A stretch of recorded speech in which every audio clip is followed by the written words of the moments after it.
Magandang araw sa ating lahat. Ito po si Maestro Billy at sa episode na ito ng ating Maestro Billy Diaries, pag-uusapan natin ang pag-amyenda sa K-12 Law may kinalaman sa isang paraan ng pagtuturo, ang Spiral Progression Approach.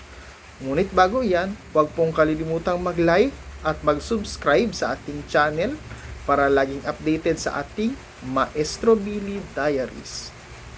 Naging batas na ang amendment sa K-12 Law na naglalayong palitan ang Spiral Progression Approach ng ibang pedagogical approach na itatakda ng Department of Education. Sa ilalim ng Republic Act 12322 na naging batas noong August 2, 2026 nang walang lagda ng Pangulo, bibigyang kapangyarihan ng Department of Education na magtakda ng pedagogical approach sa pagtuturo ng basic education curriculum. Pero ano nga ba ang Spiral Progression Approach? Ang Spiral Progression Approach ay isang paraan ng pagtuturo na pangunahin ng ipinanukalan ng Amerikanong educational psychologist na si Jerome Bruner. May tatlong pangunahing katangian ng Spiral Progression Approach: cyclical o ang paulit-ulit na pagtuturo sa konsepto, increasing depth o mas malalim at mas complex na kaalaman tungkol sa konsepto, at use of prior knowledge upang mas maunawaan ng mag-aaral ang konsepto. Itinatagda ng Republic Act 10533 o ang K-12 Law ang paggamit ng Spiral Progression Approach sa pagtuturo ng basic education.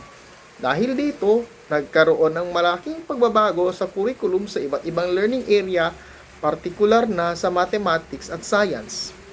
Dahil dito, napalitan na ang dating disciplinary structure ng mga asignaturang ito.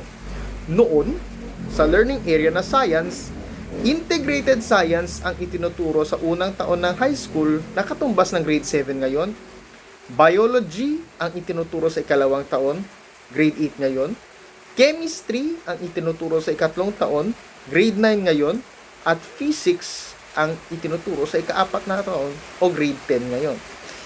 Sa mathematics naman, elementary algebra ang itinuturo sa unang taon ng high school, intermediate algebra sa ikalawang taon, geometry sa ikatlong taon, at advanced algebra, trigonometry, and statistics naman sa ikaapat na taon.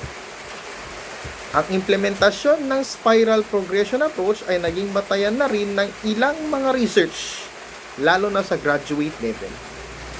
Karamihan sa mga ito ay nakafocus sa mathematics, ngunit ipinakikita ng maraming researches na hirap ang maraming mathematics teachers sa high school na ituro ang mga konsepto sa naturang learning area gamit ang Spiral Progression Approach. At given na marami kung hindi man karamihan sa mga kasalukuyang science teachers ay mayroon lamang major sa isang espesipikong field, gaya halimbawa ng biology, chemistry o physics, kahit wala pang gaanong researches na nakafocus sa science, mapapaisip na lamang tayo kung ang mga mathematics major na karamihan ay saklaw ng specialization nilang iba't ibang field sa mathematics ay hirap na sa pagtuturo gamit ang Spiral Progression Approach, paano na lamang kaya ang mga nagtuturo ng science na ang karamihan ay mayroon lamang espesipikong field sa science na saklaw ng kanilang specialization?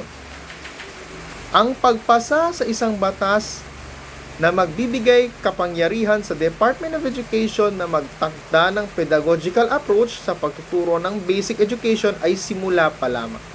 Sa huli, magiging mas maayos pa rin ang curriculum kung ang mismong mga guro na nasa mga paaralan ang kukonsultahin at aalamin kung ano ba ang pangangailangan nila upang maging mas epektibo sa pagtuturo. Hanggang sa susunod na episode ng Maestro Billy Diaries, ito po muli si Maestro Billy at muli ay huwag kalilimutang mag-subscribe sa ating channel upang updated sa bawat episode ng Maestro Billy Diaries. Thanks for watching.